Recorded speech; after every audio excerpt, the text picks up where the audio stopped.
You're listening to Well, I Laughed, Part 2 of The Hills We Die On, Something in the Waters. I'm ready to go back. We're starting, apparently. Oh, we're starting? Wait, hold on. Are we recording? I love your face. I don't have to say it anymore. I just have to go, wait, hold on. And you get so disappointed at me. Yeah, so hi. what were you going to say? Thank you. What? Should we get a live mic on you? Or? So wait till Casey's he's done here. making a bunch of clanking out in the kitchen. You want me to wait? Yeah, just to make him really uncomfortable. It's not his birthday anymore. I don't cater to him. How was his birthday? Let's actually talk in depth about his birthday. It was... Yeah, he woke up... Well, I was going to wake up early and go grab coffee and bring it back, and then he woke up before me. Okay.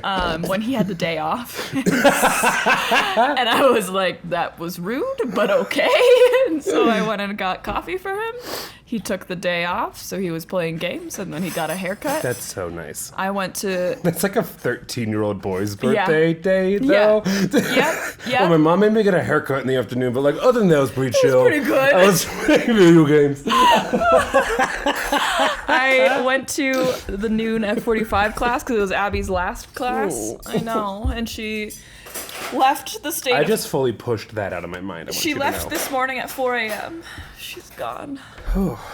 Yeah, it's fine. Everything's fine. So I went to that, and then Maddie and I went over to her apartment to help her finish cleaning, and then we got like a drink. Casey came to that, and then they all went to Mr. Oso's to get a bite to eat before Maddie had to like go to bed because she was like, Abby had to go to bed, and then Casey and I went to the Brown Palace for drinks and to listen to some jazz. And I don't know what this motherfucker thought I wouldn't try and embarrass him at some point during the day. What did you do? We've gotten to know some of the musicians that play jazz. Shut up. Because Wait, you guys are so cool. I want this to stay. Okay, that's fine. Because we're like some of the youngest people, I think, that come regularly. Yeah, I can do that. Yeah.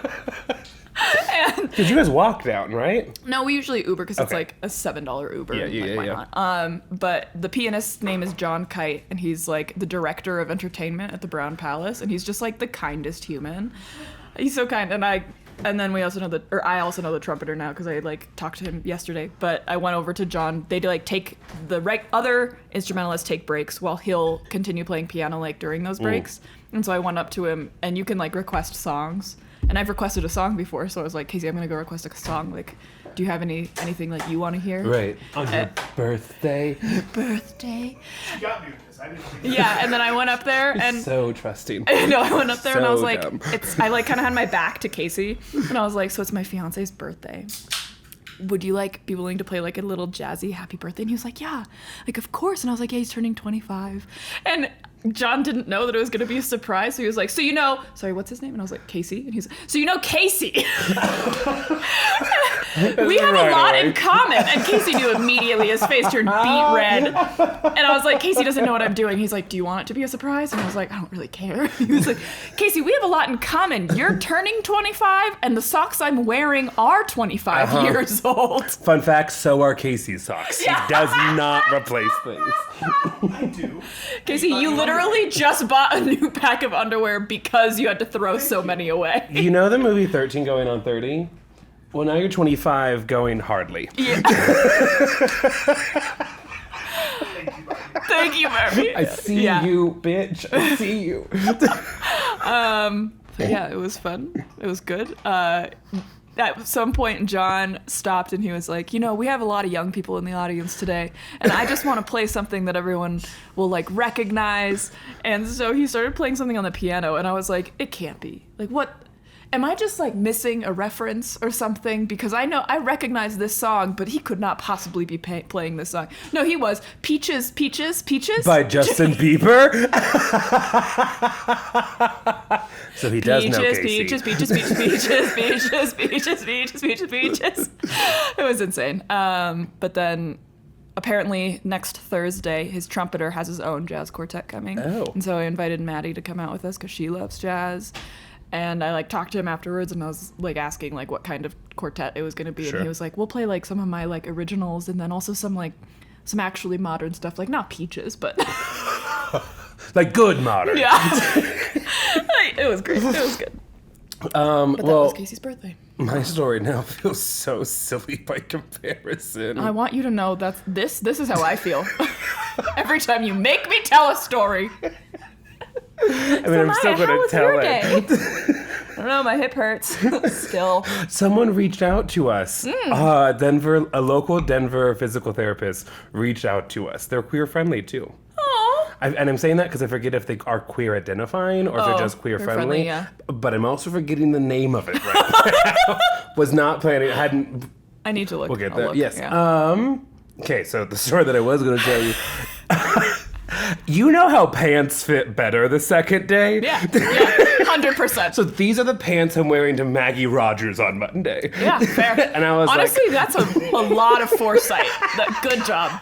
Okay, one, thank you. Because my dumb ass will just put on jeans and be like, oh, this isn't going to work. No. No. I'm 31 now. I'm essentially a loaf of bread, constantly escaping the tin you put it in. And so if I have a vision for an outfit in my head, we need to kind of test drive it 5 days out, 3 days out, and then night before you lay it out. Fair. Just to kind of make sure it all works. And I was like, what a perfect opportunity to sit in these pants for like 2 hours. That's how you really stretch them not out. really get them dirty or anything. Yeah. And then it's going to look so good all with my outfit on Monday. Yeah. I'm going with Hayden. Love it. Hayden is up for like best supporting actress this summer. She's down for anything. Yes, she is. And she keeps going on one-off like side quests with every individual member of the group. I love her too. Oh, she's so good. Other life updates. In hindsight, semester 2 ended up being actually way more stressful than I thought it was. In hindsight. And now that it's basically kind of done, I was like, oh, is that what people feel all the time? Oh, that was awful. Oh, no. Like, I remember the month of early April, especially, I just had a hard time sleeping, which never happens to me, ever, for any reason. That's shocking. I know. And I was like, well, I don't know what that's about. Turns out, a lot of stress. So now that, the school year's not done yet, but like, she done, Friends, we're recording this Saturday before Memorial Day. And so it's like, I started showing the great debaters. And, on my whiteboard, the assignment lists a whole bunch of objectives linked to the things we had learned in quarter 4. Right. So don't come for me. There's a lot of missing assignments getting turned in right now. So she done, right? Yeah. And I'm just happy. I'm just happier. Yeah. And not that I wasn't happy. Obviously, we have like the record, but like I'm back to like I think my true self. I'm so excited. Thank you. Because my family's going to wine country in like a week, and I have started the process of re-memorizing Moira Rose's wine album. Yes. You remember the album? I don't know what to call it. Advertisement, commercial. Montage. It feels so much bigger than any of those. Yes. You remember the experience, and you remember the name. Bert Ervlinger. Gerhervlinger. Bert Live Hanger. Bing. Livewire. I have from a couple years ago when I went as Ken before the Barbie movie, this terrible blonde wig. And I'm like, do I pack it just for the experience? Yeah, obviously, yes. Yes. And I'm going to wear these pants again. Yes. I have June pants now, Speaking of Catherine O'Hara, I saw today that A flawless segue. The Home Alone house is for sale. Guess how much it's going for sale? Well, what town is it in? Could not tell you. What state is it in? Could not tell you. Okay, so those are two important let me look it up. Pieces of information. Let me Pause for state identification. State identification. Home Alone. I assume it looks like a house you'd see on the East Coast. It is in Winnetka, Illinois. What? Yeah. Okay. $500,000? It's huge. So like $1.2 million. $5.25 million. But is Winnetka like essentially Chicago, but a breakaway neighborhood? I don't know. Let me look at how close it is to Chicago. I have no idea. It's like right in Evanston, kind of. Right north of Evanston. But look at this fucking house. Oh my God. It's they have beautiful. painted it, unfortunately, millennial gray in a lot of places. It's white-ish. It's stunning. It's but, stunning.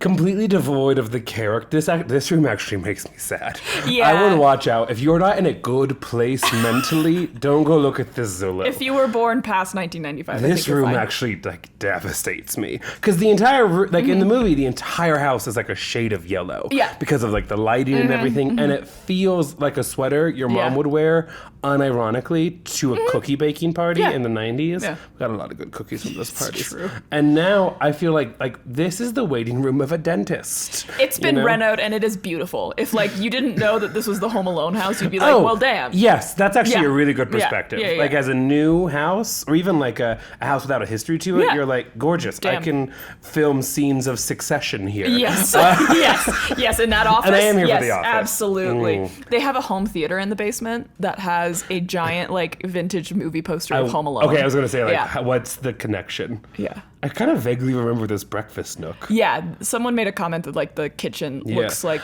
recognizable, but it's Always still so not. shocking to me is even in gorgeous houses like this, there's a sectional. Always. Always a sectional. I think, truly though, I cannot, now that I have an L-shaped couch, I will never go back. But I don't know if that's a sectional. There's like little an element. corner. Also, yours has just like a kickstand to it essentially. And before y'all come for us, maybe you've already hit send on Instagram. Absolutely is a sectional. Yeah, but not like the kind of sectional that you're like in my It's mind. not expensive enough. No, it's okay. I wasn't going to say it out loud. It's nicer than a lot of the sectionals I grew up with. Oh, Sectionals okay, fair. were in the basement where it stayed 63 degrees naturally year round, and you just woke up stuck to it Do you like think a fly that this in a is a fly sectional trap. though? Because this looks nice. You have to click, or if you It's click on it, you 100% can. a sectional. Yeah, It's also but, like, 10 feet by 9 feet. it's like huge. That's the dream sectional. if- That's the Is it sectional. the dream sectional? Casey's mom has. If there's a fire, you can't escape this room. could jump over it. Not if it's a nice sectional. It's like you don't even know how to spend time around nice furniture. If there's a fire. Tyler was over at my house a couple nights this week, and there were a I couple saw times that. where I was like, just to go shower real quick. Yeah. The couch You're is white. gross. So I don't know. At one point, I was looking at everybody's location. I think I was like walking to Dio Good, Mio or something. good. And This I was is just actually like, what you're supposed to do. Yeah. I was just like, check, because I was getting dinner with Maddie and Abby for like one of the last times. I'm not emotionally ready to talk about it, but it As was the person who's mentioned it twice already. because it's a big part of my day. But we were all like, we all have each other's location, and Abby was Right. like, it's so fun to watch us like all converge on Oh, that Dio is Mio. cute. So I was checking everyone's location, and I saw Tyler at your house, Mm-hmm. and I was like, oh, I wonder if Grant's little like icon is just under Tyler. Nope. Grant was just in a different part of the city. Correct. Called a day job. It was like 6 p.m. Oh, then district rate practice. Yeah, okay. Yes. Yeah. Or dinner. You know, honestly, I actually live like a really, really busy life. I think you were at school. I think that's Okay, so two things. First, the amount of times I have been up to no good being like, God, if Jacob and Lydia look at my location right now, I have no way to explain this. what's happening. And Why am I here's- in the suburbs? Okay, you're just gonna go ahead and put all my laundry out there like that? I have at one point gotten a message that was essentially, this is a paraphrase, like, wow, 5 hours. And it was like, oh, okay. I mean, it's fun and endearing, but also, he was at my house. He doesn't have Wi-Fi at his house because he refuses to pay $48 a month. And so instead, he just takes up residency in Denver. But He's it was becoming great to have him. increasingly hard to defend. You just gotta love him, and then once you love him, all the quirks make sense. I love him. I think it's unreasonable. Oh, it's absolutely not how either of you would ever live. Either of us would ever live. No! But here's the thing: when Tyler stays over at my house, He's gonna make some man Oh, I know. irrationally angry Oh, forever. I was gonna say happy, but like happy angry. Yeah. A lot like you and Casey. He will hand wash all of the dishes that he uses at my house, which is kind, except I have a working dishwasher. Also, dishwashing actually saves water. Right. Well, most importantly, what's grinding my gears, it doesn't take up my counter space. Drying then he air dishes, dries it. yeah, which is... But he's wonderful. He's great. But yeah, he was at my house a couple times this week. Literally, I left for work, and then he was like, "Okay, about to head over. I'm just leaving you-know's place, like right now," which is a very short drive. And I was like, "Cool. I left 20 minutes ago because, again, day job. I work. I think I'm the only one in this friend group that has to report anywhere before 8 a.m. It's true. ever. Yeah. And I have to do it every day. That's ridiculous. Thank you. I'm so sorry for you. And thank God I don't have to do it for 2 months. Yeah. You're done what, on like Thursday or Wednesday? Friday. I mean, in a lot of ways, I'm already done. Well, yeah, they like hand in their computers or something on Wednesday. Right. So Monday's Maggie Rogers Yes. and Memorial Day. Yeah. Tuesday is probably our last quote unquote regular day of school. And then Tuesday after school in the evening is graduation. Looking forward to that. And then Wednesday, regular school hours, but they start turning in their computers. And because there's hundreds of kids, it starts in the morning and goes all day. Okay. So by the time you get to period 3, you're like, "Okay, which one of you even have your computer anymore? But you better run a real lesson.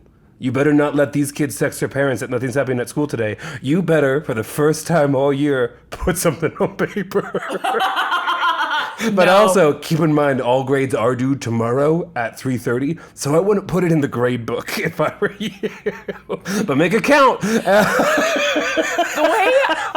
way I would get fired so fast just from saying some shit. I'm going to bring just a couple of magazine articles from the New Yorker, because we still have the subscription. I'll be like, "Read these, children. That one's on perseverance." Or something. And if you hit a word, you're good. So that's Wednesday. And then if you're passing all of your classes, Wednesday's your last day. Oh. And if you're not, Thursday is a half day. You come in to do it, and then you leave like lunch on Thursday. As teachers submit our final grades Thursday evening, and then Friday it's like a staff closeout, finalize the last of the grade books and stuff, name what needs to happen during summer school for kids who are eligible for it, and we out of there. And then 72 hours later, I am drinking Chablis on a patio in Sonoma. So jealous. How long are you going to be in wine country? 7 days. Okay, we need to catch up on recording. I was going to mention that casually in the Patreon episodes later. I have one last thing to mention, and then I'm ready for my story, but I want to hear about your life too. Have you thought about the next theme? I have. Okay, perfect. Would you like to announce it now? Nope, because I haven't finalized the next theme. Okay. Anyways, last update, if you're still with us. Friends. Oh, I do have an update. It happened. He's pregnant. Chipotle and I were going to wait until the second trimester. What was the name of your food, baby? The first Pride 5K It was Indian food. It was Jabroni. Or no, not Jabroni. It was Gabron. That's right. Oh, God, love that place too. South I remember Broadway. that so vividly. We've really loosened our no free advertising policy. Anyways, it happened. We got recognized in Denver. So there I am, absolutely laser focused. Lie. For the Denver half marathon, the Colfax half. And Lydia has just gotten to me, and I'm like, "Oh my God, Lydia, hi, sorry." And we're chatting for a second, and this woman reaches forward and like taps me on on my shoulder, and she goes, "I'm so sorry, but do you have a podcast?" Shut And I'm like, Yes, I do have a podcast. Hi, and so we chat for a second. So shout out Amanda. I hope you enjoyed the race well. Hope you hit your personal record of goal time. Shout out also to your friend in New York who also listens and whose name either you didn't mention or I forgot. But I just wanted to say, again, now in front of all of our listeners, thank you for waiting until there was a witness. Thank you for waiting until I wasn't there. I'm pissed. I am so unbelievably mad about this. No. What you don't even understand is that after Amanda was like, "I'm sorry, do you have a podcast?" And I was like, "Yes." It was this like weird moment with the strangers around us who were like, "Well, what's the podcast?" And I was like, stop. And none of you look at me once this race starts. No, I'm not even joking. That was 100% said. I was like, please do not take any photos of me attempting to run. So it happened, and it was wonderful. Yeah, I'm sorry you Lydia missed it. told me about this after the fact, and I think my response was, and I quote, "Oh, he's gonna be insufferable." And it was like the first thing I said to you after I finished 13. I had forgotten about it by this point, and you were like, "Did Lydia tell you?" What ended up being no, like what? 13.35 miles. Yeah. I'm like, Maya, we recognize you. I ran all the way to the spot I started at to tell you.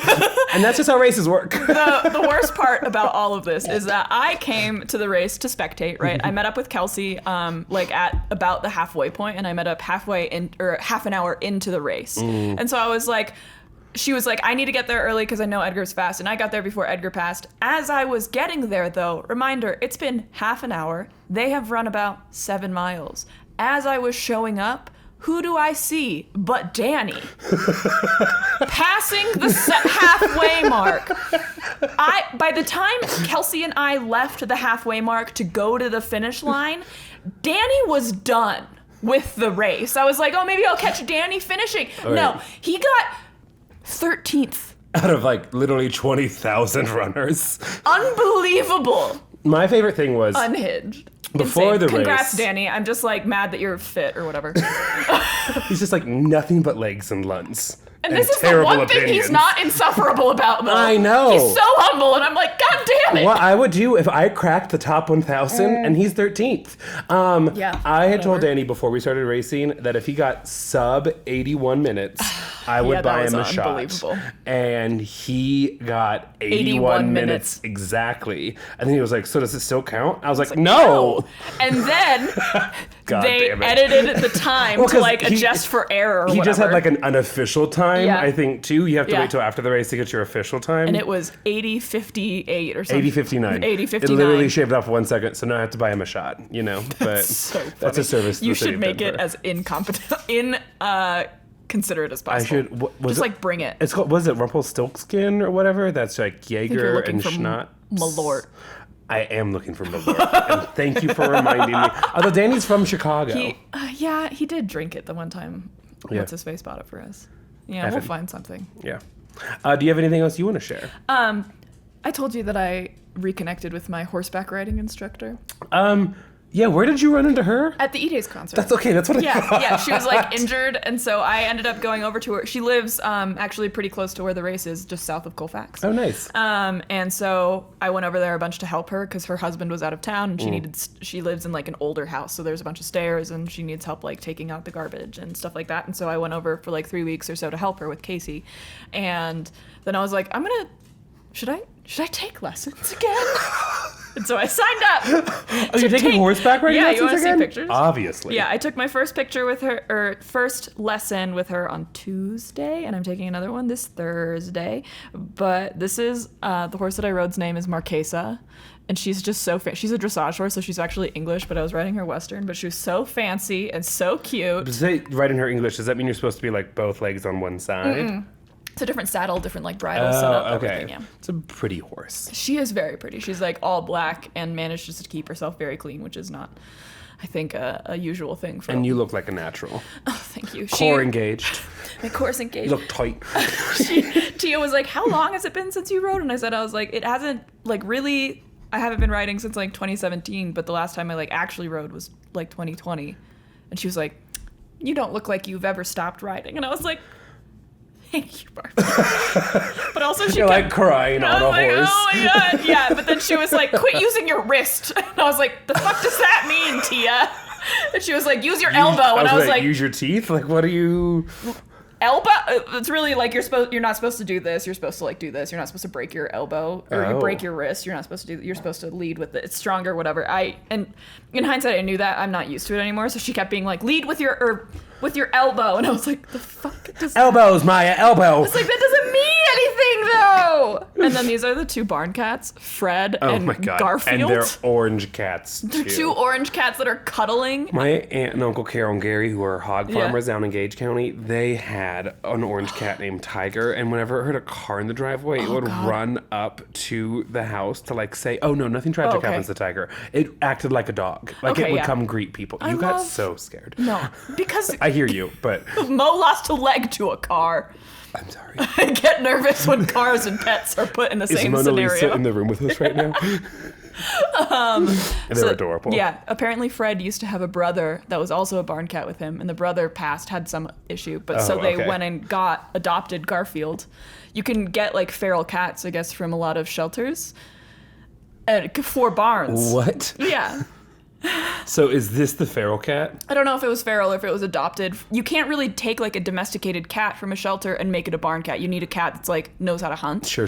Right, so you need one that's Can't like take the girl in Nebraska. yeah, so either another barn cat or a cat that's like lived in the wild, and so that's Garfield. And apparently ever since Fred lost his brother and Garfield came into the situation, they've been inseparable. Our family cat Puma. Yeah. She was a farm cat, but Yeah. we grabbed her basically as soon as you can. My aunt in Iowa, dad's side of the family, so fun. Both her daughters moved to New York, so they're like just so cool. Yeah. Huge cat lady. She was like, now you can take the cats if you want. And so we immediately took the calico one, and then she outlived all her siblings. Yeah, we turned a barn cat into a house cat, and then she ruled the roost for 19 years. One of the barns I grew up at adopted or like got a litter of kittens. I think it was like 4 that they wanted to be barn cats, but people kept getting attached to the kittens.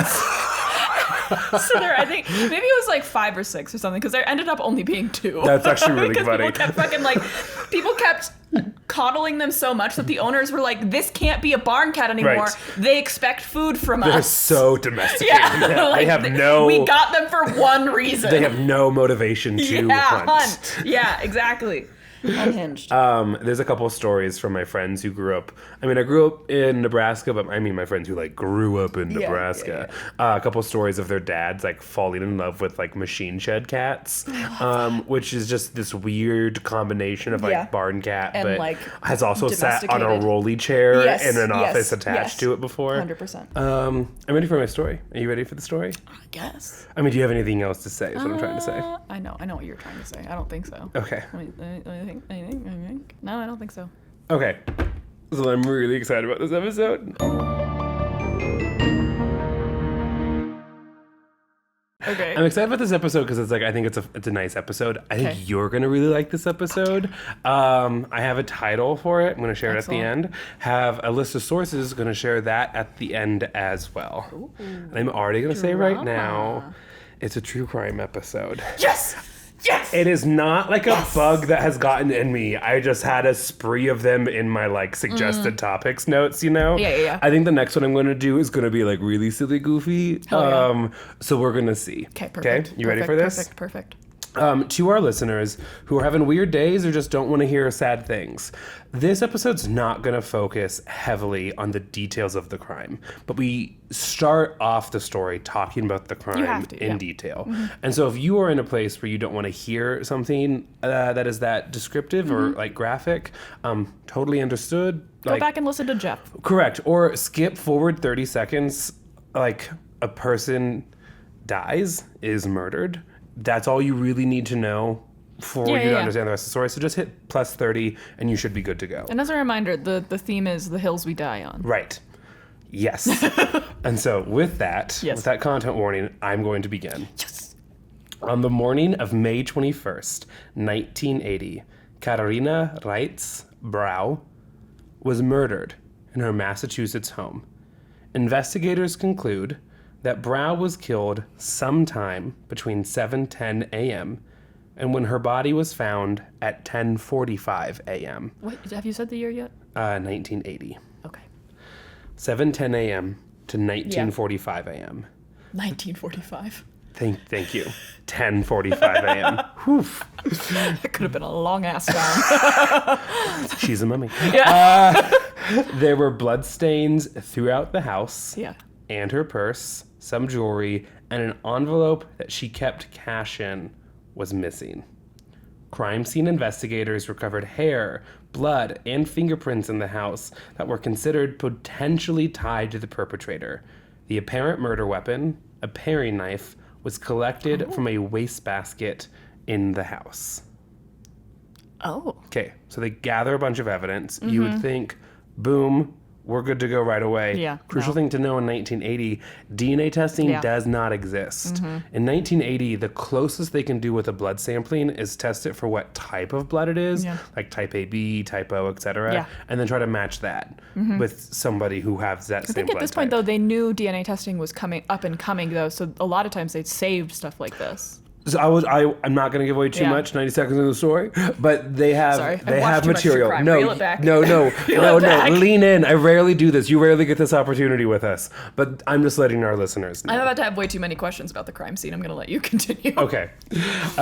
Kenneth Waters became a suspect because he lived next to the victim with his girlfriend, a woman by the name Brenda Marsh. He worked at the Park Street Diner in Ayer, Massachusetts, where Brow, the victim, was a frequent customer. It was apparently well known to diner employees and customers that Brow kept a large amount of cash both in her purse with her at all times and in her home. Yikes. Waters was almost immediately questioned by police and provided a strong alibi that he had worked until 8:30 a.m. on the day Brow was killed. Remember, she was killed between 7:10 and 10:45. Okay.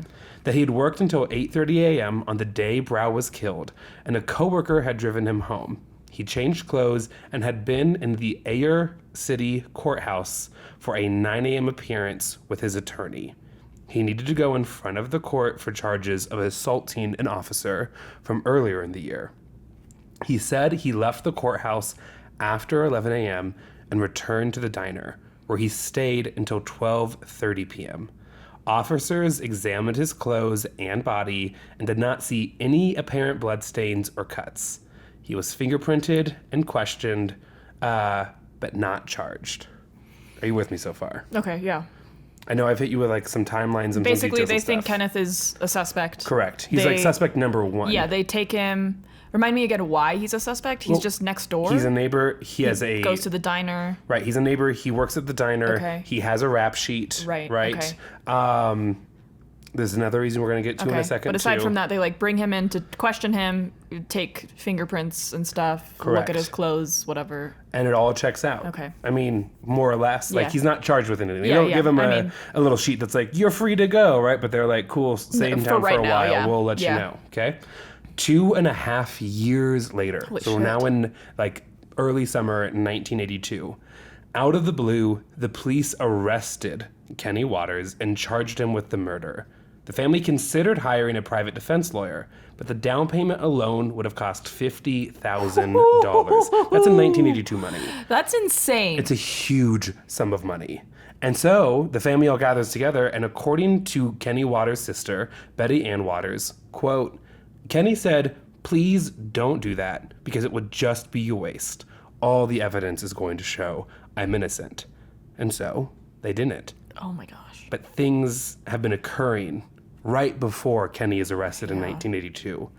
In October, a man named Robert Osborne, who was living with Brenda Marsh, the girlfriend of Kenny Waters at the time of the murder. Okay. Kenny and Brenda have broken up. Okay. And she's now with Robert. Right. Robert Osborne walks into the Ayer Police Department and alleges to offer his testimony in exchange for a cash reward. Fuck are you?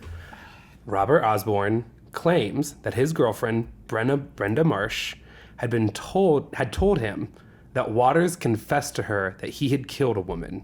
It is unknown whether Osborne was ever compensated for the information he provided.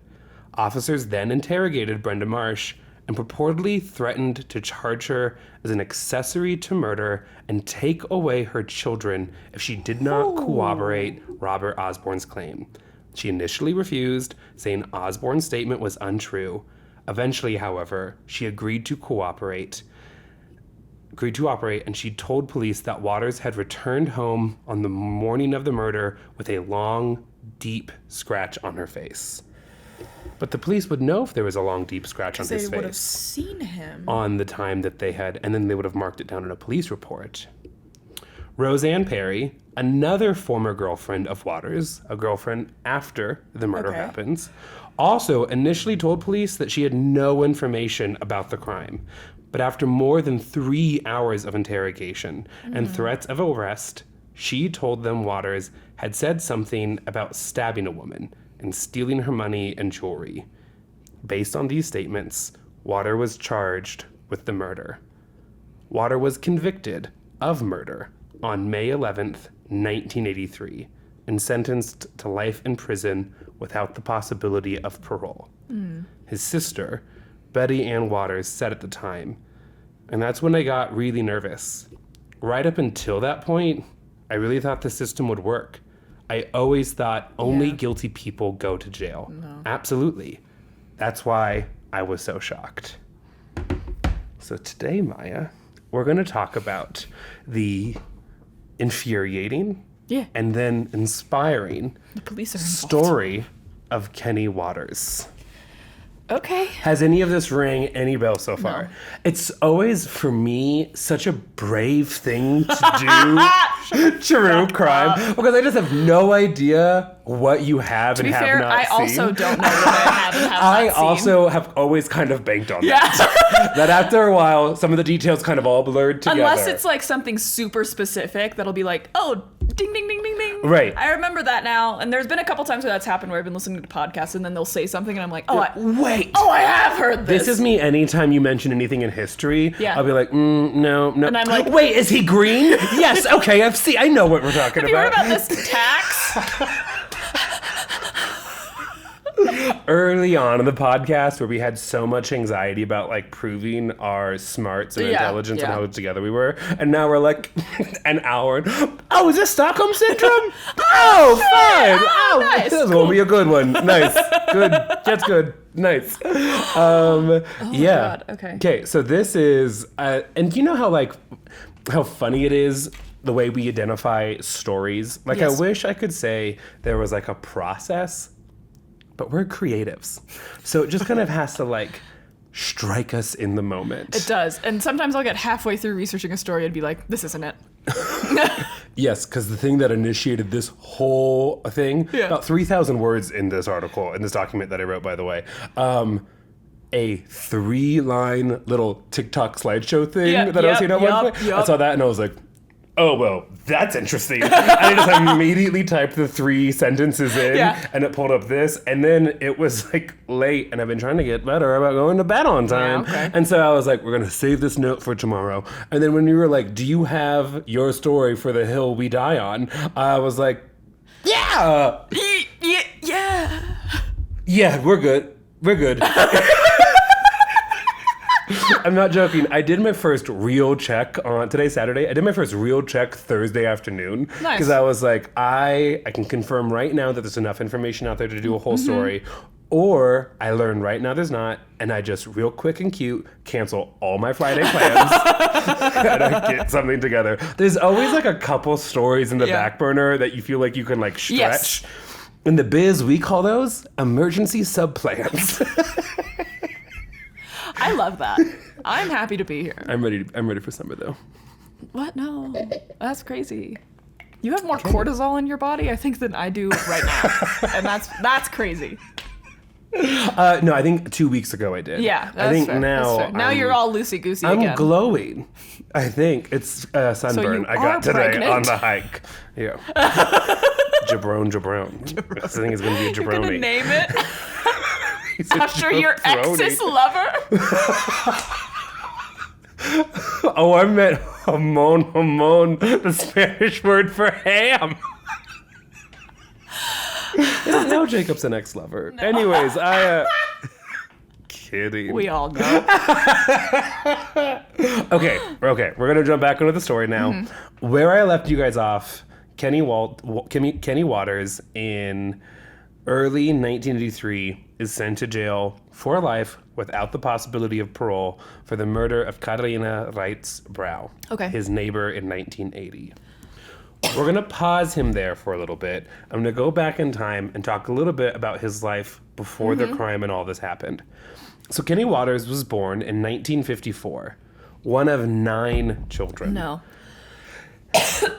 Yeah. Immediately no. Immediately no as well. I mean, we have 8 in our friend group, and that feels like a lot already. It's a lot to keep track of.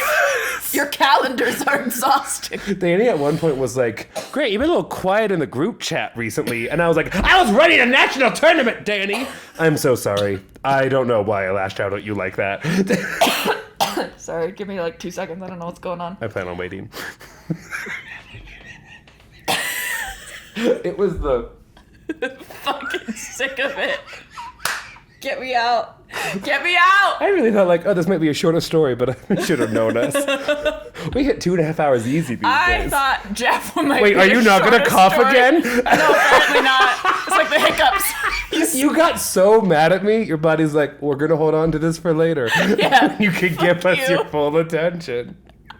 Once Can't. you can be fully inconvenienced by me coughing is when I'll start. Cannot wait to see how that comes out in the edit. Yeah, thanks. Okay, so Kenny Waters, born in 1954, one of 9 children. Yeah, okay, unhinged. they grew up in the rural Massachusetts town called Ayer, Massachusetts. Ayer. Yep. Also, the last story I did, was it the last? Yeah, the Gardner heist. Yeah. Also set in Massachusetts. I don't know why You're I'm so on an East northeast. Coast kick. I actually do think I want to go to Boston this summer. Okay. Go visit a friend there. I love that. I have family over there. Do you? Mm-hmm. Is it hot? Can be. So in Ayer, Massachusetts, they were, and this is now coming from one of the family members, they said this in an interview. They said, in Ayer, we were known as, quote, one of those families. Wild and ungovernable. Yeah, because there's so many There's of you. 9 of them. Yeah. Correct. And then this is also a combination of quotes from the family and articles written about them that they like participated in. I think this is a description that they are aware of and at least somewhat familiar, comfortable with. Yeah. They were the type of kids to pinch apples from your tree, or maybe worse. Their fathers were varied and absent, while their mother was chaotic and neglectful. Okay. By all accounts, the Waters children had an incredibly rough childhood. Yeah, that sounds right. There's a movie that's made about this. Not going to tell you about what it Oh. was exactly. I know. Wait until the end. There's a movie that's made about this whole thing. Is it called The Titanic? It is. This is if Rose and Jack live. They have 9 children. They're terrible. No. Jack only fathers a few of them. And then he murders his neighbor in 1980. That's so crazy. In the movie, the mother is depicted as essentially being absent because she's working all the time. Oh. From like the dignified 9 children, housework yeah. position to the maybe more like Sin City-esque. Right. I mean, obviously that's She's not our gotta make- position, yeah. but in a small town in rural Massachusetts, doing what she can. They're all like, Yeah. Meanwhile, her 9 children are essentially having to raise themselves. The Waters children had an incredibly rough childhood. Their childhood involved time in several different foster homes, stays that saw the siblings separated from each other. Aw. They got into trouble with the law, and Kenny at one point was sent to a training school, which I think in the 70s was essentially juvie. Was sent to a training school for his behavior, and one of the things that got him there was breaking into Miss Sproul's house as a child. Oh my God. Correct. Because when The woman that died? correct, the woman that's murdered. Because when Kenny is her neighbor, he is actually staying with his grandfather.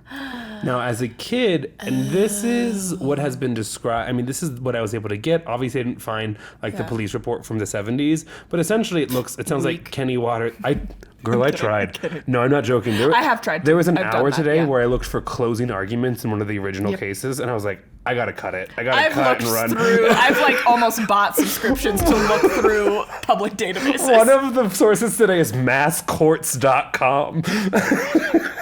Yeah. So anyways, the apparently he breaks into Miss Brow's home as a kid in search of candy, or at least money to buy candy. Is this the solution to that crime you've been telling us about? The candy thief? Could you imagine? I would never resort to murder, but I do kill at parties. Oh my God. Immediate joy left you. Boo, Immediate hiss. joy left you. Okay, so A rough childhood. Okay. But that rough childhood did not prepare Kenny Waters for his time in prison. So now we're going to jump back to him being in prison after his conviction. This is our second and final content warning. The next paragraph, the next about 4 or 5 sentences, contains references to self-harm. So you might want to hit plus 15, plus 30. So still, the rough childhood did not prepare Kenny Waters for time in prison. 3 years into prison, Kenny Waters attempts to commit suicide. That moment, one of his lowest during this entire saga, also marks a turning point. His sister, Betty Ann Waters, comes to visit him in prison, and they have this conversation. According to Betty Waters, this is what the conversation said. Kenny said, "Betty, I can't stay in prison for something I didn't do." And I said, "If I promise to go back to school, do you promise to stay alive?" And that was the promise. And that's how it all began. Betty Ann Waters, younger sister by 1 year, had just made a promise with her brother. She would go back to school. She'd study. She'd get her GED. For non-US friends, that's your high school diploma. If you drop out of high school, initially, you get it, and as an adult, it's a GED. She would get her GED. Then she'd go to community college. She'd get a degree there. She'd get accepted into law school. Holy shit. Study and pass the bar and become his lawyer and work to exonerate him. Oh my gosh. She'd do it all for her brother. She was going to prove his innocence. She was a waitress at the local bar, but she loved her brother enough that she was going to prove his innocence. Is this where we get like the Innocence Project or something? We definitely mention it. It's not where it gets founded, but we do mention it. So now that you kind of know where this story's headed a little bit, the title of this story is Something in the Waters. All right, that was good. I know you're an only child, both because of the way you act and because of how I know you. Okay. Didn't realize I was going to get attacked. I'm going to unplug his mic. But I can figure it out from the notes he has, right? So when watching the movie Conviction, starring Hilary Swank, who was born in Lincoln, Nebraska, established earlier, it's canon in the podcast now, and also a real true fact. Life, yeah. This is more important. Canon in the podcast. You're watching the movie and you have that moment. They have that whole conversation, right? Obviously, Hilary Swank plays Betty Ann Waters. Okay. And there's this moment where you're like, would I do that? Would I study that bar? No. And, like, I would save up a bunch of money to maybe hire a lawyer. Sure. I don't know Pick that up another shift or because something that's like that. years. Well, here's the thing too. Early on, both in the movie and in a lot of the interviews that I saw, Betty Ann at no point questions her brother's innocence. Which is insane. Devout. She says, and this is not kind of said, was it said in an interview or the movie? Either way, Betty Ann Waters had a huge role in like creating the movie. Right. So the portrayal is something that she like agrees with, except for one part, which we'll talk about later. Yeah. She says, "I know my brother." This actually, I think, was an interview. She goes, "I know my brother. Yeah, like you can absolutely get him wound up. And then at that point, it's like really hard for him to de-escalate if you feel like you have like wound him up, right? But he's not intentionally cruel. Like he's not intentionally mean. Like he would never come from a state of rest and immediately like assault somebody." She was like, any time he has ever been in trouble for violence before in the past, it has always been because someone said something to him or someone that he loved or like kind of engaged in him. A premeditated murder just does not track with the brother I know and the times I have seen him angry. I just don't believe that it needed to be premeditated, though. Sure. I hear that too. One of my favorite true crime podcasts, I feel like I've talked about them, and that's why we drink. They have a phrase. It's one of their phrases that like we would put on a T-shirt, right? And whenever Christine covers a murder, she'd be like, "And so was a pillar of the community." Right. And that pillar of the community inevitably becomes the killer. Yikes. And so they started saying pillar to killer. And now That's I can't so trust. Clever. Right? Yeah. Pillar to Killer is really clever. Pillar to killer, and now when everyone's like, anyway, they were loved by the community. It's either you're gonna get murdered or you're gonna be the I think it really perpetrator. depends on what part of the community you interview. For me, I think a lot of people would be like beloved by the community, but I think a certain aspect of the community would be like, really hard to get a word in edgewise. Kind of hard to like be in the same room as him. There's been like the doctors that have killed people though have been like, he's worked miracles, and then they like killed like thousands of people. Oh my God. Oh yeah. There's a lot of stories that I could tell on the podcast, and I want you to know I haven't. And I want you to know, thank you. And I know I'm speaking for probably not all, but at least a chunk of our listeners. The one that I That's just horrific. was talking about, though, there's a movie that I think it was Ryan Gosling? No. I can picture the face. It was on Netflix, but it was like I want to say it was called Killer Doctor, and that's not right. But it's actually a really fascinating story that's not that gruesome. I might tell it at some point. Anyway. Continue. She looks as she plans out the intro to the story on her face right now. Hey, well, thank God you're not Betty Ann Waters, because I she would have had no faith. never doubts.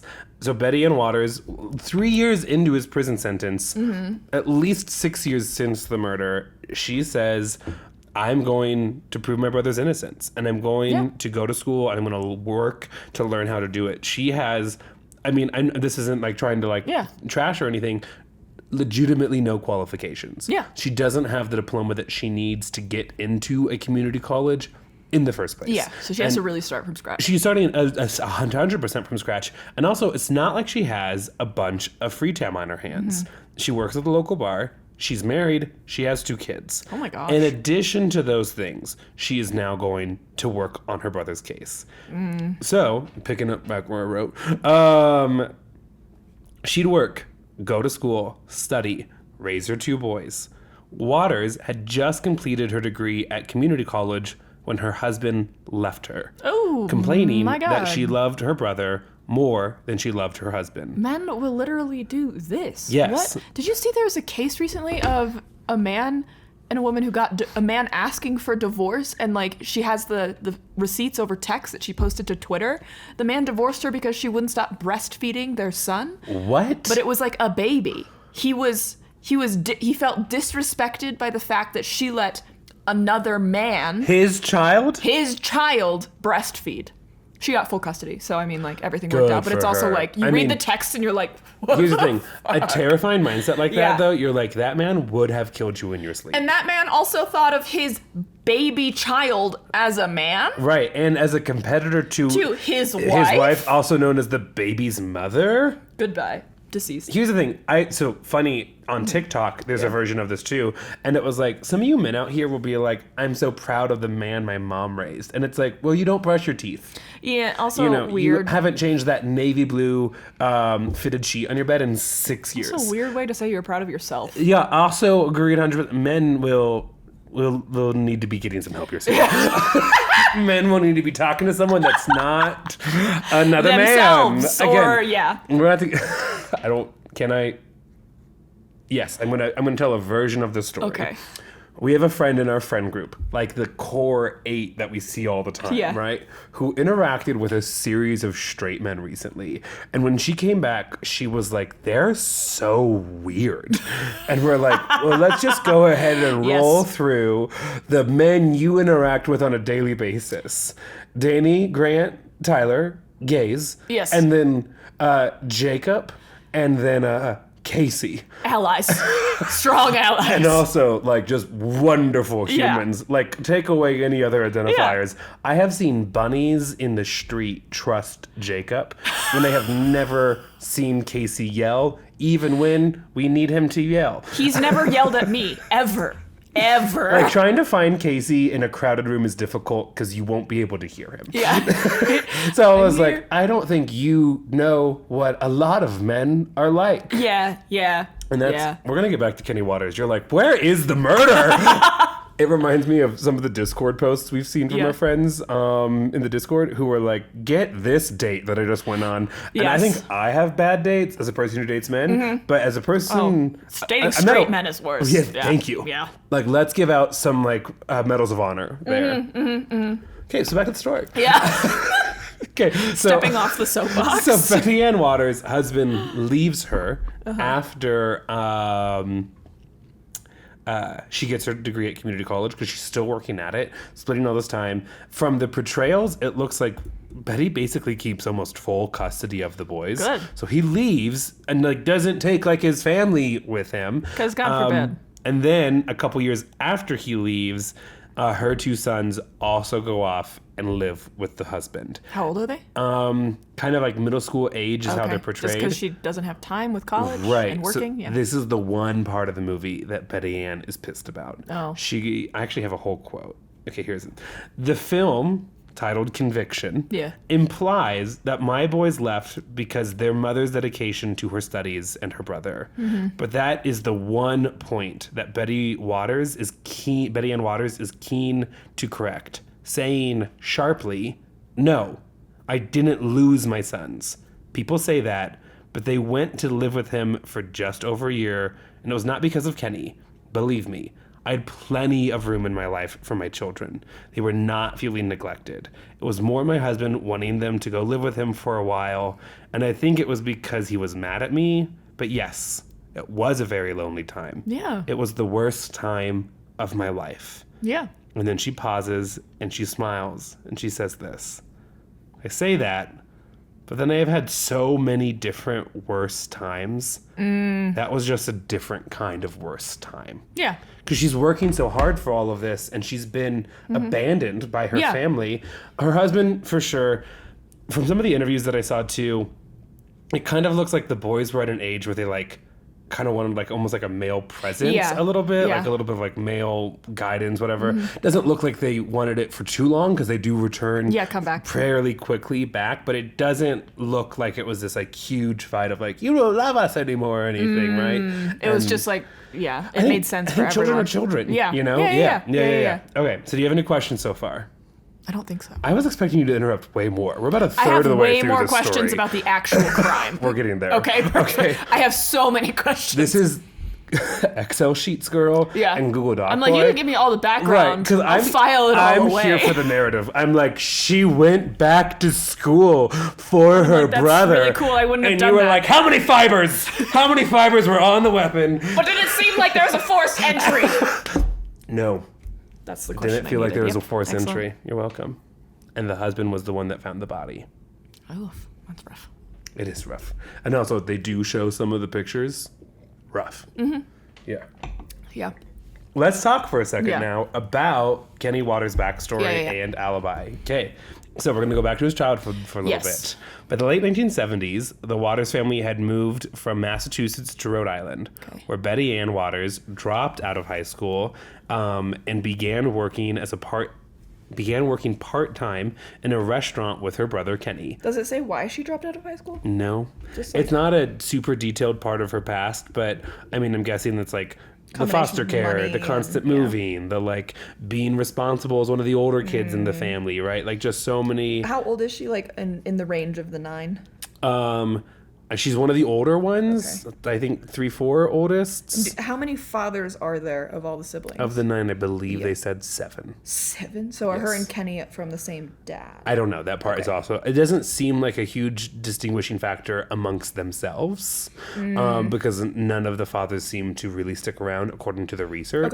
None of them were like, "That's my full, he's my half." Like it was just like, we're all siblings, you know. That's crazy. Well, I think it's crazy, but also in the same way that like trauma bonding. I mean, it absolutely makes sense. It just feels like, especially if you're being separated that often, I would at least feel like CPS would prioritize keeping siblings from like the same I think parent. actually what happened oftentimes was they were separated by gender. Oh, yeah. All the girls are going to go there. So, I mean, like, you know, they were born in the mid 50s. So it's early 1970s when they probably are first moving, and now we're into the later 1970s. So she's dropping out when she's 17, 18 years old to go work at a diner. And then Kenny Waters quits working at that diner in Rhode Island and moves back to Ayer, Massachusetts, specifically to move in to look after his grandfather. Oh, okay. This is, again, what made him neighbors with Miss Brow. He moved back into basically the same neighborhood. Well, a home. They're in the country, kind of. Yeah. But moved into a home that he had spent time in as a child. Okay. But again, we covered this at the very start of the episode. Kenny has an alibi. He worked all night in a local diner, had then been driven back to his house by a coworker, changed immediately, and was at the courthouse by 9 a.m. There was only 30 minutes in which he was not visibly seen by somebody else. That does make it difficult. And And in that 30 minutes, he gets to the courthouse, like, cleaned, dressed, like, ready to go. Like, and, he did spend some of that time changing. and Right. getting ready, yeah. And from the details of the crime and how, like, graphic and bloody it was, like, I don't have enough expertise on this, but it definitely feels like something you're not doing in 15 minutes. Maybe Because she was stabbed, she right? was stabbed over 30 times. Yeah, that's a lot. That's a crime of violence. Yeah. And that's it- also not like an impulse decision. It was incredibly bloody. yeah. I don't need to go into, but I mean, incredibly bloody, like the kind of thing that you couldn't imagine like a 5-minute shower taking care of, you know? No, yeah. And also, so the coroner's office reports that she died between 7:10 a.m. and 10:45 when she was found. But they believe she died close to 7:10, or at least that's when the assault began initially. I didn't have any news articles that suggested that she was maybe even still alive by the time 8 a.m. rolled around. Yeah, I have questions about like, because I know now at least they have really intense ways to analyze like blood flow from like stab wounds and stuff. Right. And so I assume they didn't back then, but stuff like knowing if like out of the 30 stab wounds, like 15 happened post-mortem, Right. is like crucial, I think, in understanding like the killer's mindset. Like they were clearly in it, like they were viscerally angry about something, Yeah. versus like if she was still partially alive when they stopped, that like it's still like so angry, but like it's less so, you know, it's not like Content warning uncontrollable. for bloody description, Yeah. plus 30 if you are queasy about that kind of stuff, starting now. One of the stab rooms was so deep it almost penetrated her, like in one side, out the other. Jesus. The coroner believes that With a paring knife? so it was like almost all brute force. Oh, God. The police believe that after the initial attack, she spent about 40 minutes bleeding to death, the first 20 of which she was conscious for. Yeah, that's rough. And so it is like this insanely violent crime. That stuff is fascinating to me, though. Like the fact that they can like understand The human how- science of it all. Yeah, Yes. the science of like all of that, and like I think I've told you that my friend Annabelle, she may or may not be coming to the bachelorette party now. We can talk about that later. But she studied essentially to become a coroner. That's not what she's doing right now. But when I went to go visit her while she was doing her master's degree, she was like telling me that in the basement of one of the buildings is where they would study like Sure. analysis of like blood splatter. And so if you walk in there and you don't have any idea what's going on, Or warning. yeah, there's like one room that's like covered in like paper basically, so that they Could can like, not imagine. and they will make fake crime scenes down there for them to like analyze as like part of their like homework basically. It's like just the way that they can analyze blood splatter and like all of that stuff, and like understanding how the human body like reacts to like being like rigor mortis and stuff like it's so interesting. Like it's so gruesome, but it's like that kind of gruesome that I just like have to like just keep scratching at it. Sorry, continue. No, it's okay. It's a science and information that I just would never look up on my own. So this is good to know. Yeah. We're gonna go back to the day of the crime, though. Okay. So crime happens. It's found by the husband. Kenny Waters is picked up essentially right away. Yeah. The year is 1980. Remember, Betty Ann Waters begins working for her brother 3 years after he's convicted, and he's convicted in 1983. So 1986 is when Betty Ann Waters officially begins her like journey to become like a legal professional. And he was sentenced to life without the possibility of Correct. parole, right? And Yeah, so there's no chance of like good behavior or anything. Yeah. And so 1986 is when she officially begins that journey. She Okay. calls on the day that he gets arrested, basically 2.5 years later. She calls the diner to be like, do you still have his time card so Yeah, we can I prove mean, his that's innocence? And she says, I was worried because it had been more than 2 years. But the girl in the office said, yes, I just took them out for the police. They're on their way now to come pick up the time cards. Yet, when the trial opened and the court was Time cards weren't brought in. the court was told there were no time cards for the week. That the time cards had never been found. The evidence that could free Kenny Waters, like the time cards or his fingerprints, they were not presented or even made available to the defense at trial. Instead, the prosecution had a motive for why Kenny Waters would have murdered Rao: money and anger about being sent to juvie earlier when he was a child. Which is like fine, but if you They had motive. Fucking mad. They just don't want any open cases. Correct. They had motive. They had witnesses who claimed Kenny Waters admitted to them after the crime, After 2 years 3 later. hours of Correct. interrogation, fuck you. That he admitted to committing it. Also, in at least 2 of the, Kenny told me that he murdered her, right? Like, in those stories they present to the court, Kenny Waters is presented as drunk during both of them, too. They're saying, Kenny was drunk and mad, and then he said this. And so they had motive. They had that 3 also could people. come from a place of well, the police already believe that I did that, so Right. why not make that part of my fucking story?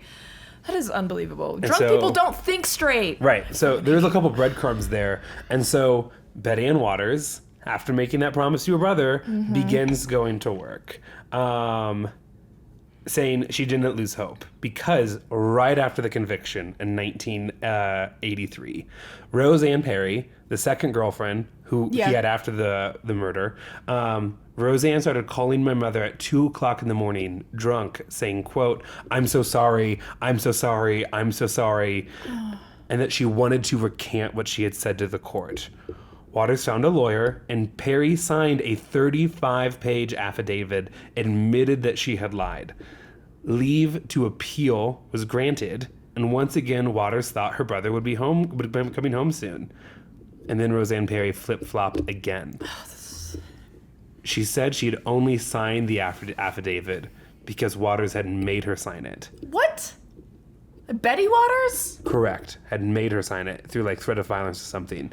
The real story here is Roseanne Perry is afraid of perjury charges. Yes. For lying under oath. And she realizes after she signed the affidavit that she has now admitted to that. Yeah. And so she has to recant the affidavit. And so that appeal fails. There are times it appears Kenny Waters loses hope, but his sister's like, you made a goddamn promise to me that as long as I am in school, you are not going to do anything. And I'm working my ass off right now. And she visits him all the time. She's just yeah. for him to trust her so much. Because you can imagine, the state he's in, right? Yeah. He's in a shitty place he doesn't want to be in. He's probably already suffering from some mental health issues. Oh, 100%. Already tried to commit suicide once. And That, by the way, that attempt ended him in isolation for almost a month. I fucking hate the system. And then for her to then be like, I'm doing this for you. Correct. I've never had that amount of dedication or strive to do anything.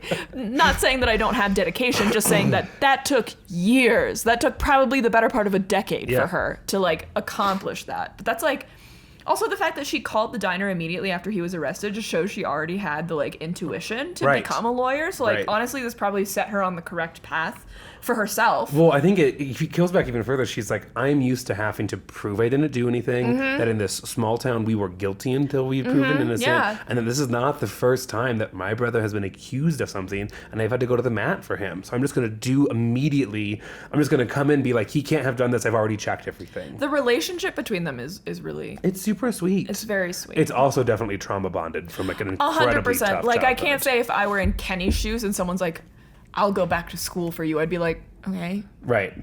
I Doesn't feel like help me I feel now. really guilty Yeah. about that decision. And in fact, in the movie Conviction, her boys have this conversation because they're seeing their mom do all of this.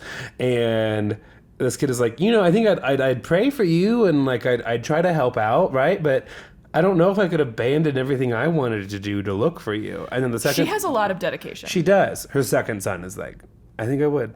I think I'd do it for you. So I was like, but if the movie does a nice I feel job. like it's and the older sibling always. it was the older sibling in the movie who was like, I would do it for you. There it is. And so then Betty Waters keeps going to school. She's taking her classes. She's balancing everything out. She is a non-traditional student. Which is already hard. At one point, she stops telling people why she's in law school because she doesn't she doesn't want to be that girl or there's already kind of this prejudice around her. She just kind of wants to be able to fly under the radar a little bit. Yeah. And she also has so much stuff going on in her life. I wouldn't, yeah. And then she has a breakthrough. Through her class, the power of homework, through her class. Are you listening? The few of Grant's students that know he has a podcast. She is studying a paper on a new form of evidence called DNA. And it is through that paper she reads about an organization called the Innocence Project, an organization set up by the lawyer Barry Scheck to ask courts to reconsider cases using DNA evidence. Yeah. At the time of Kenny's trial, DNA had yet to be understood. Waters realized that if she could track down the evidence samples from the case and test them for DNA, her brother would be exonerated. Yep. So now she needs to find the physical evidence. Yeah, that's impossible. It and is they do a impossible. really good way of hiding it. Well, especially since the state of Massachusetts has a rule that it destroys Gets evidence thrown away. after 10 years. And he was convicted in 83 and doesn't even start working. She doesn't start working on the case until 86. And she didn't want to be Betty Ann Waters looking for Kenny Waters' evidence, Yeah. right? Because she didn't want people to be like, it's just a distraught relative, hang up. Yeah. So her and her friends in law school would call around to these local clerks pretending to be writing a research paper. Here's the thing about law students, right? Is that Grant's a history teacher, a lot for the gossip. Every 100%. law student I have ever met has also been like a little bit, we're in this for the gossip. Every time I've met up with one of my like lawyer friends or someone that's in law school, they've been like, so I learned about this case the Right. other day. And I'm like, what the fuck is your job? Honestly. It's reading. From what I understand, law It's students... true crime reading. Law students are like, I'm reading. I hate reading. Let me tell you about my reading. Yeah. Like that is the 3 stages I'm of law writing. I students. hate writing. Let me tell you about Right, writing. Exactly. Yes. I have seen things that would keep you up at night. Jesus Christ, we're at a happy hour right Yeah. now. Yes. So Betty Ann and her friends pretend to be writing a research paper, and they're calling all of the places that it could be. And originally they're being told they can't find it or that it's been destroyed. Eventually, someone finds a box in a storeroom. It's containing evidence from the murder, and it includes a bloody scrap of curtain and the knife. It includes the murder weapon. Yeah. Wow. And Waters called the Innocent Project. The DNA isn't tested because she has to convince her brother to give up DNA. the sample. Yep. And she's like, what do you mean you weren't going to do it? And he's like, Betty Ann, they're just going to find a way to frame it. Like, all of the evidence has been fabricated. And if this is as, like, hard of evidence as you say it is, once I give it to them, they're just going to use it to further link me to this crime. I mean, if they do, what's the worst that can happen? You're Right. already sentenced. She looks at him and she goes, in the movie, she's like, I will kill you as both your sister and your lawyer. I don't know what the actual conversation Yeah. is, but I in can't imagine it interviews- was. She was like, "I've done all of this for Correct. you. This is where I'm at. This is the small thing I need from Correct. you." I think essentially from the interviews and stuff, it sounds like, well, one, the hesitation was real. Yeah. He was like convinced that the system was out to keep him in I prison. mean, I would be too. Yeah, same. I mean, he would be correct in that Yeah. assumption up to that point. And 3, I think he kind of did it for his sister. Yeah. I do not know. I think he had lost faith. I mean, you mentioned earlier about Yeah. his own mental health No, struggles I at the wouldn't. time. I wouldn't be interested in trying to put in work for something I didn't think would work. Right. And so the DNA is tested. Kenny's DNA isn't anywhere on the evidence. He isn't connected to the crime. Barry Scheck and the Innocence Project agree to co-sign as co-counselors, and once again, Betty Ann thought, boom, she's done it. Finally, my brother's coming home. Up to that point, initially she had gotten people to reverse their testimony, but then they flip-flop again, nothing happened. Now they found DNA evidence showing that he wasn't there at the crime scene at all. Think he's coming out? No. Marsh's, that's a detail I've already told you. Oh, then I have actually this whole thing for a second. Okay, well, I'm going to pause that part of the story real quick. Yeah.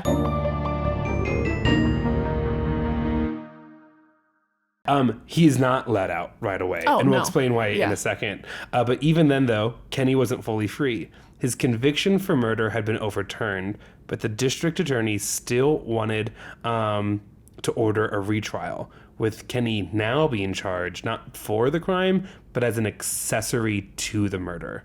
So Waters and her best friend from law school and Scheck from the Innocence Project again tracked down the girlfriends. Because they're like, okay, you weren't there, but you were connected to it. We have all these witnesses Yeah. that said you were connected to it and you did it. And so Betty Ann Waters again has to track down these two ex-girlfriends and talk to them again and manage to get them to, for real this time, rescind their testimony in court.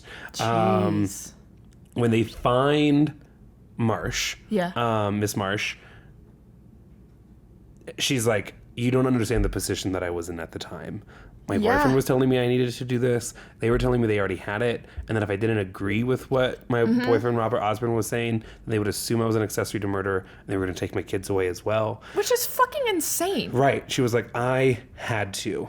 And so her, Miss Marsh, and Betty Ann Waters met together. And I loved the interviewer. This is an article from The Guardian who asked her this question.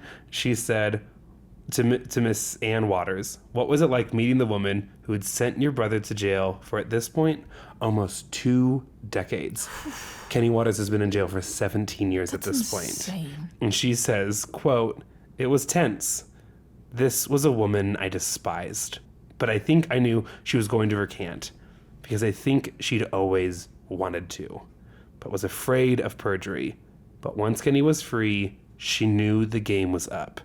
Now she had to tell the truth." Wait, so Kenny's not free though, Correct, is he? because they have been like, fine, you're not, But you we're are the still murderer, holding but you. we're holding you because we think you're still an guilty of accessory, something. Okay. and we're going to launch an investigation into Okay, that. so now that murder charge has been rescinded, repealed, whatever. Right. Now the girlfriend is like, okay, it's clear, like you've admitted you're wrong. Correct. I should be able to admit that. I can now admit that I was wrong too. Yeah. Correct. Yeah. That is what Okay. like I think provides her cover for the For, perjury. like, perjury thing, and that's yeah. what Betty Ann Waters and Kenny need in order to like free him, like Yeah. and like from any connection to it all. Yeah. And so after they get Marsh, they go for Perry.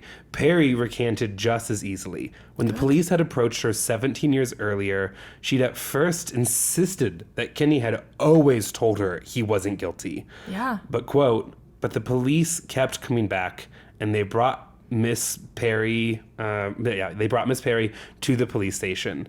And she had a bit of a police record too. And they showed her these gruesome murder scenes. And they looked at her and they say, Kenny did this. This is what Kenny did. And they told her, we already have all the proof we need. All we need is for you to tell the truth. And we know you know something. And she kept saying, no, I don't. Until finally, after saying the picture, she goes, oh, all right. Perry told Waters she hadn't realized it would be her testimony that would would seal the secure deal. Kenny's conviction. And she signed an affidavit admitting it was a lie. Yeah. This next section is called From Not Guilty to Exonerated. I like that. For a brief period of time, the government investigated whether it should retry Kenny Waters as an accessory to the crime. It was during the investigation by the Middlesex County District Attorney's Office to determine whether there Yeah. should be a retrial that some of the original evidence collected not in 1982 and 83, but in 1980 finally came to light. The reinvestigation was led by a state police officer, not anyone local, who found police reports that were incomplete and contacted Air police officers who had been involved in the original investigation. At this point, for the first time, police turned over complete records from the case, including a police report confirming Waters' work schedule and extensive documentation on the fingerprint evidence they had collected before the trial. Fingerprint evidence that had actually cleared Kenny Waters From the of beginning. any wrongdoing from the very couldn't have beginning of the trial. Fucking been there. On March 15th, 2001, the district attorney's office dropped all charges against Waters, and his exoneration became official. After his sister, Betty Ann Waters, had proven his DNA wasn't on the evidence, Yeah. and the people that had testified at his trial, claiming he had committed the crime, had been lying largely under pressure from local law police. enforcement. The police were Jesus. finally truthful about the evidence they had about Kenny's alibi, about what he was doing at work, and shared the fingerprint evidence that also showed he wasn't at the crime scene. Kenny Waters was innocent. And for the first time in 18 years, he was going home. Oh my gosh. You're going to love this next session. Okay. Justice for Kenny. Yeah. We need to talk for a second about the initial investigation by Ayers Police Chief Philip Connors and Officer Nancy Taylor Harris. Okay. Back in 1982, they had pressured Kenny's ex-girlfriend to provide the testimony they wanted. They had threatened to take away her children and charge her as an accessory to murder if she did not confirm the tip provided by Robert Osborne, a paid informant. Fucking man, too. Jesus. Right.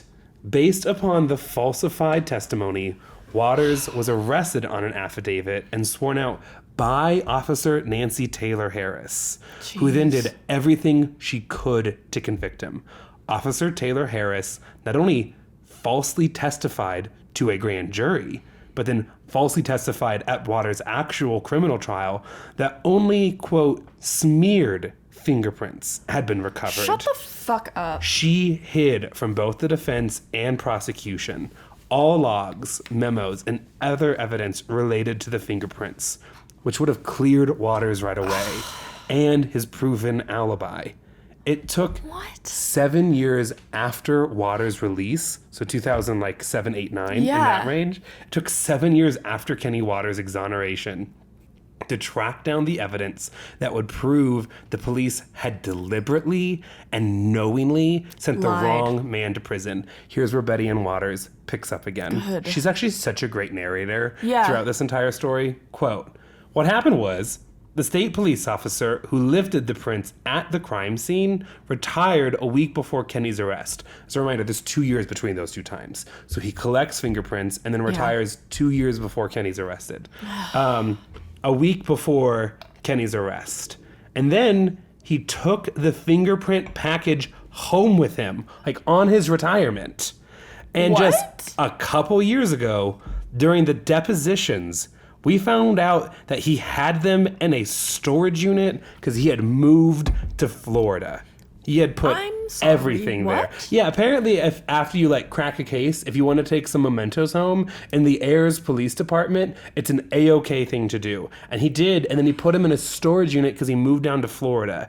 He put everything there. What the fuck? So we said, we're going to want to see that. And then he changed his mind and he was like, oh, I actually don't think there's anything there. So we get a subpoena and unload everything from this unit. Yeah. And at the very end, of course, it's 110 degrees heat. We found this manila envelope with all the fingerprints in it and a list that had my brother's name on it, eliminating him from the inquiry. They tested his prints twice. They knew he wasn't guilty. They knew from day one that Kenny was innocent. That then sparks an investigation by Massachusetts State Police into Taylor Harris and former police chief Connors. Specifically, Taylor Harris's, quote, malicious involvement in Waters' case, which revealed how she had concealed evidence that would have cleared him, not only during the prosecution, but also post-trial proceedings.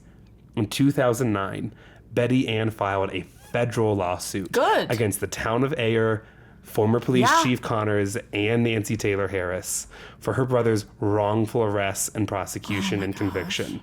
Simply for their actions. He was awarded $3.4 million. Good. The defendants did not contest their liability. There's a separate settlement for wrongful imprisonment. Yeah. This settlement is specifically for their actions. Yeah. And so a report gets done by a judge about this whole thing and says this, that a jury could find that Taylor Harris, who was the secretary to both chiefs and a, quote, special officer. Oh my God. Because she was mainly the dispatcher for Ayers. And she's suddenly the fucking lead detective? Correct. She was, quote, and this is from the judge now, not qualified to conduct a murder investigation, and that her inexperience and failure to comply with internal policies and practices were known to and would have been obvious to her supervisors. Her involvement in the trial was in any way was a violation of Kenny Waters' constitutional rights. Yeah. And then we have these two photos. Oh, is this him and Betty? Correct. You can't scroll. But these posts, they'll be up on Instagram when we post. That's really sweet. They just look like they love each other. They do. You know, yeah, that's cute. Are you ready for the final chapter? Yeah. I want you to buckle up. There's still a couple twists and turns ahead. Do we find out what actually happened? Just buckle up, babes. Oh my God. Life after conviction. On March 23rd, 2001, Kenny Waters was finally released from prison. Back to a Betty Ann Waters quote. Good. Quote, the first day out, we flew to New York to do the morning shows. He slept in a great big king bed. We had room service. We ordered steaks. That's really cute. He had two, mine and his. Oh. I need to hold your hand for this next part. Because you want my steak? Yes. At least your mushrooms. On September 19th, 2001, 6 months after he was released from prison. Kenny was walking home after dinner, took a shortcut over a fence, and fell 15 feet onto concrete. 13 days later, with his sister by his side at the hospital, he passed away. He was 47. Oh my God. It's an ending actually so tragic they don't put it in the movie because they were afraid people would be furious. It's a freak accident 6 months afterwards. I mean, he doesn't have a car. I mean, he's been in jail forever, right? He So he's has like to- building his life. He And has to get places. he's walking back home from a dinner with his family. Takes a shortcut and falls.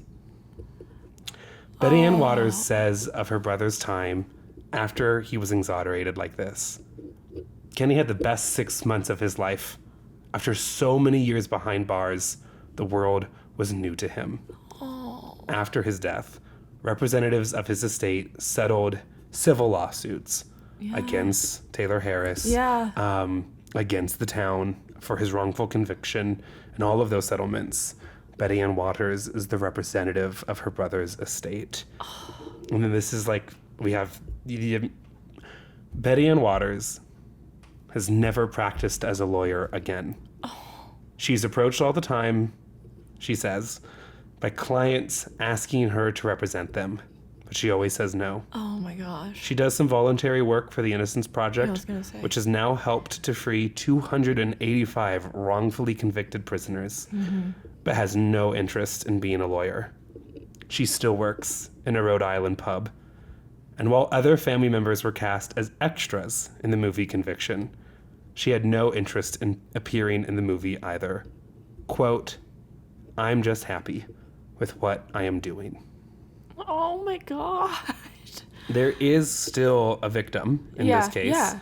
Katarina Wright's Brow never had her murder solved because the police in the town she lived in set their sights on the person they wanted to be the And intentionally perpetrator. ignored any evidence that would actually. Correct. Of what was actually a gruesome and violent crime for a woman in her home. And her crime, her murder, that crime, will most likely go unsolved because of how little evidence is left of that crime. Yeah, they have no one 'Cause to it- ask anymore. Well, the evidence from that crime has been destroyed because they had been a 10 conviction. years. They had a conviction and it had been 10 years, so it's destroyed. I mean, they probably still have the murder weapon and the curtain, but for the certain Wrights Brow point, family, there is not going to be justice. And That's while infuriating. correct, and while I'm like moved by Yeah. Kenny Waters' story and specifically the love his sister had for him, Yeah. like I want to also take a moment to recognize that a whole separate family here, Now doesn't get answers. right, at least at one point thought they had justice and don't anymore. Do you get their narrative at all through all of this? No, it's honestly, when you do a lot of research, not a lot Yeah. pops up. Well, and also, I'm guessing from her name that she's from an immigrant family. I think she was a German immigrant. Yeah. I think she was older, in her 50s, so not like old, but Yeah, she still German had immigrant. family. I don't think she had a bunch of kids. And She didn't have a sister to go and get a law degree. no. And also, she was 50 in the 1980s, and so they'd be in their 90s now.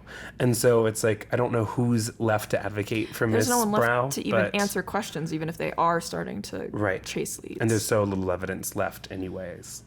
That makes me so fucking mad. Yeah, it's infuriating, but also like deeply moving. And then what happens to Kenny after his exoneration is, I don't know. Sorry, I cut you off. You're good. I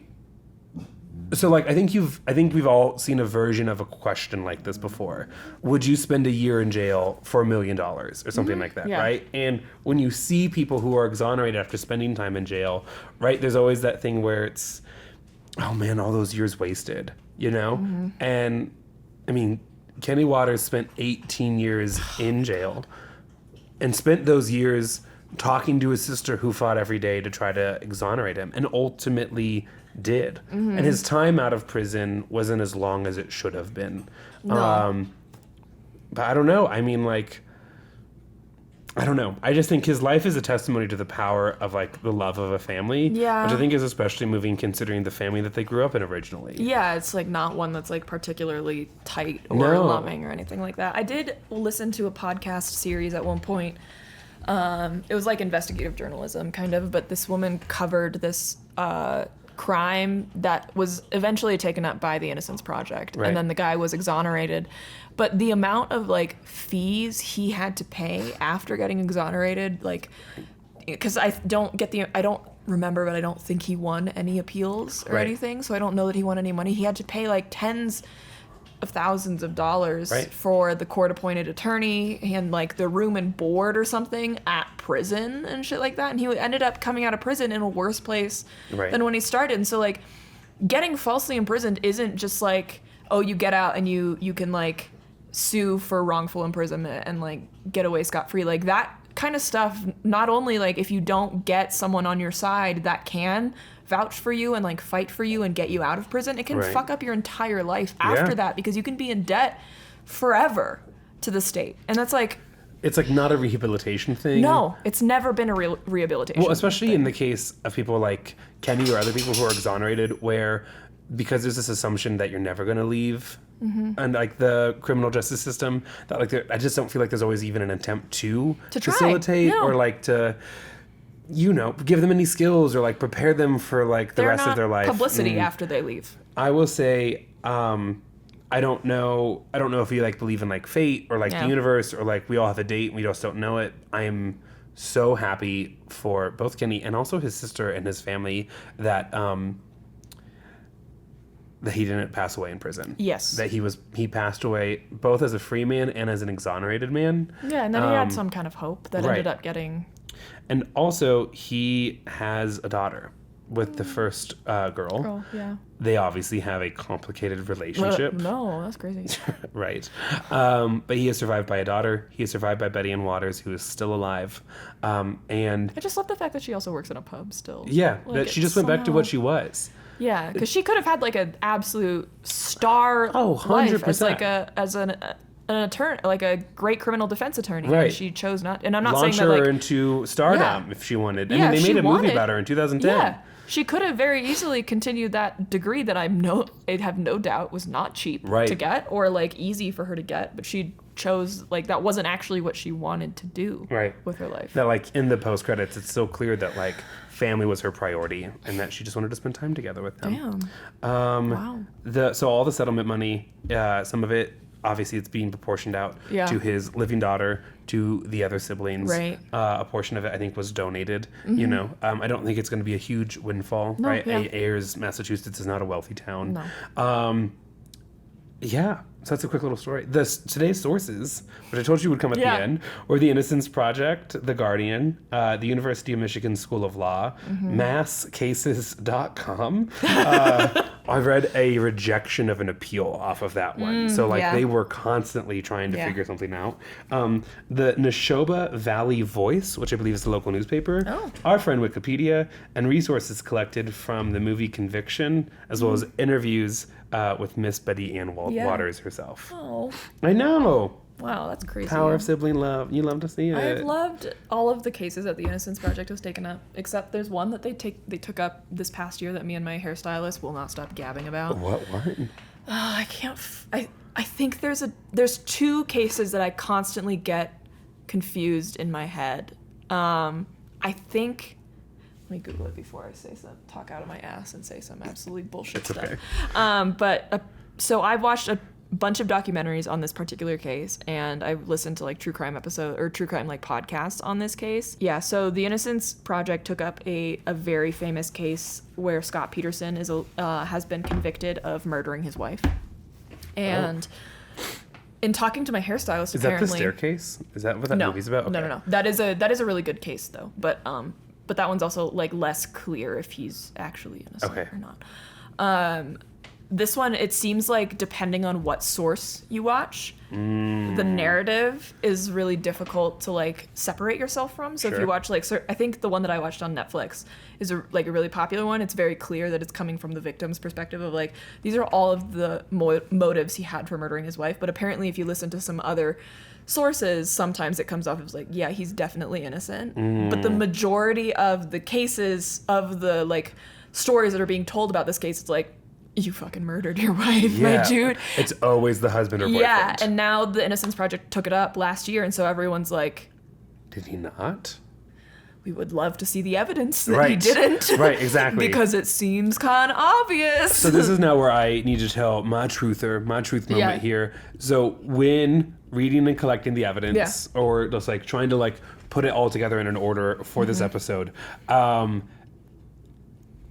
it took me a while to get from not enough evidence to convict to guilty, right? It was like, okay, like DNA evidence from the 80s didn't match. You know, these two witnesses kind of like waffle back and forth. He has this history with this specific neighbor.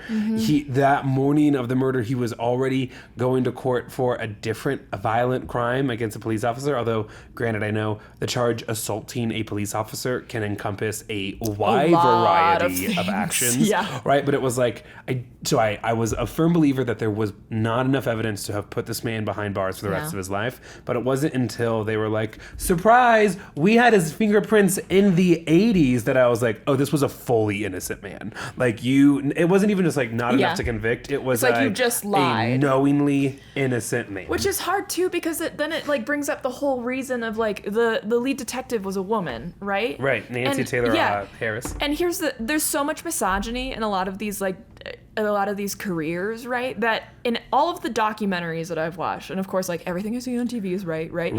Most of the detectives are male, right? The few times I've encountered a female, it's been like, fuck, you're someone I would follow into war. Like, you don't take shit from anybody, and they will tell stories about how people have tried to be like, do like little, I don't know, what is it, like microaggressions towards them of like, well, you can't take on this case and stuff. So it makes me wonder what situation this woman was in where she felt like she had to prove herself, because the person who wins the fight is never the strongest one. It's the most desperate one, right? So like, is she being put in the situation where they're being told, if you can solve this case, we'll give you a spot on the squad or some shit like that, where it's like, there's so much other internalized fucking issues in the system that you can't just say it's like one... this bad detective. So, two things in response to that. First, and this was hard to track down, and you'll see why with the second. But it sounds like she left the police force years later after some kind of scandal, or left policing because of some kind of scandal. Hard to get kind of details on it because, and this is the second thing, obviously then I'm researching Nancy Taylor Harris to figure it out, and you find her obituary.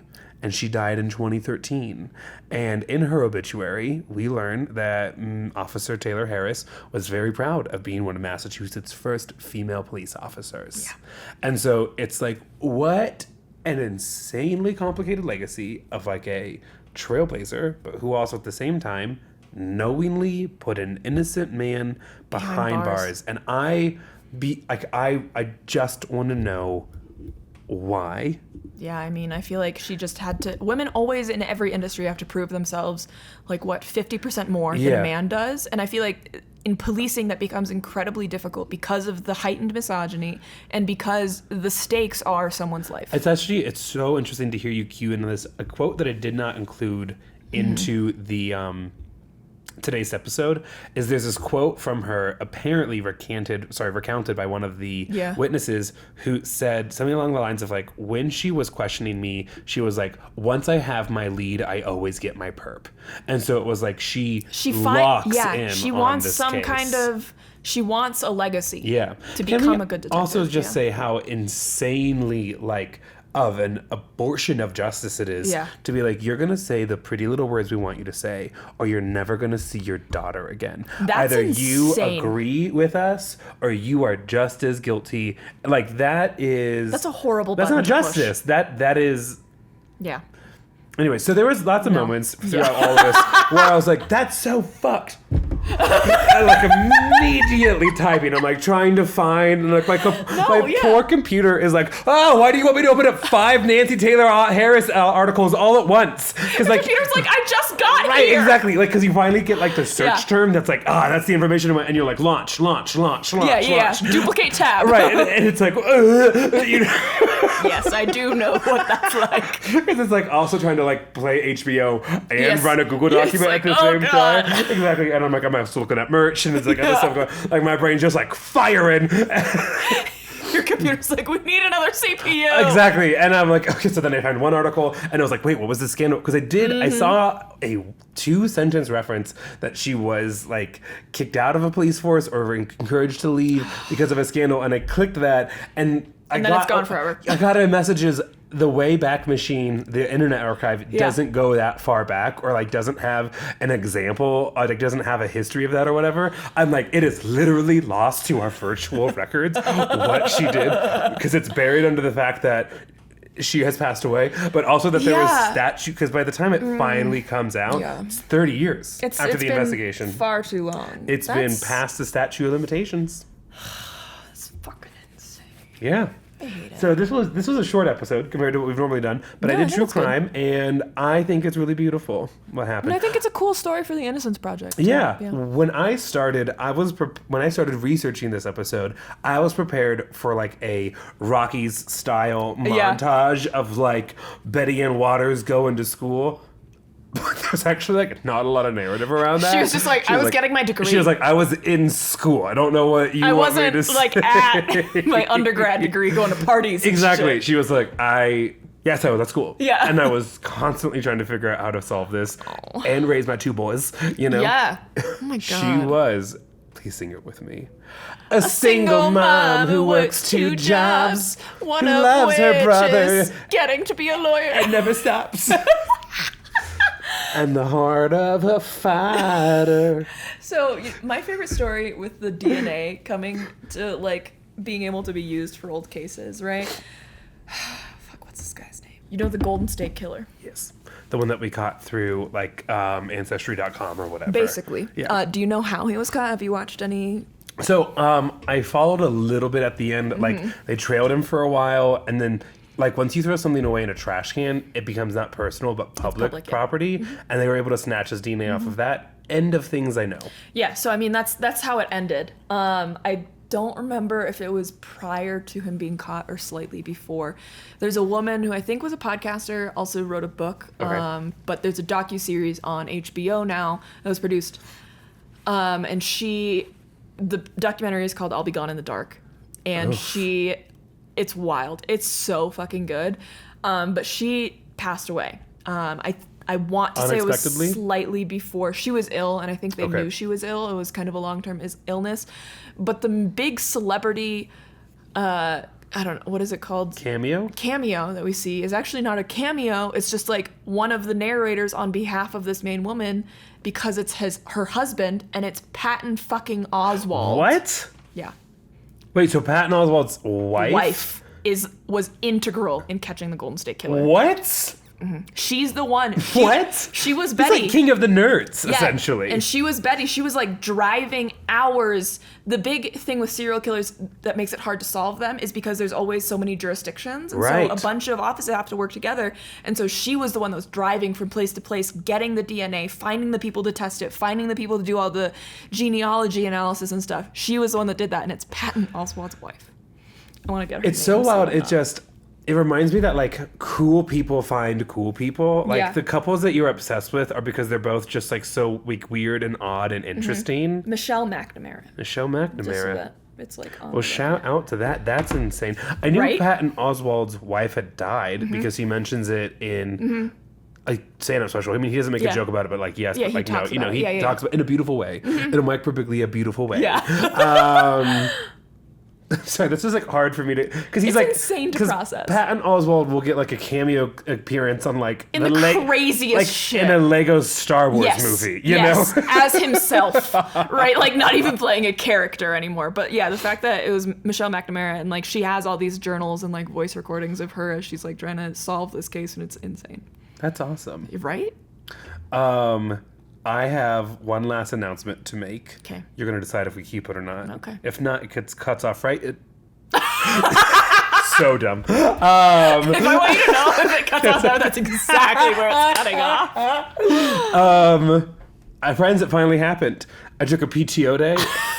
I went to a coffee shop. It's a use it or you lose it policy at school. I had to use it. Went to a coffee shop. Bunch of just like loafers hanging around, like who don't have day jobs, I guess. I put in a little email. I did the work, babes. I did the work.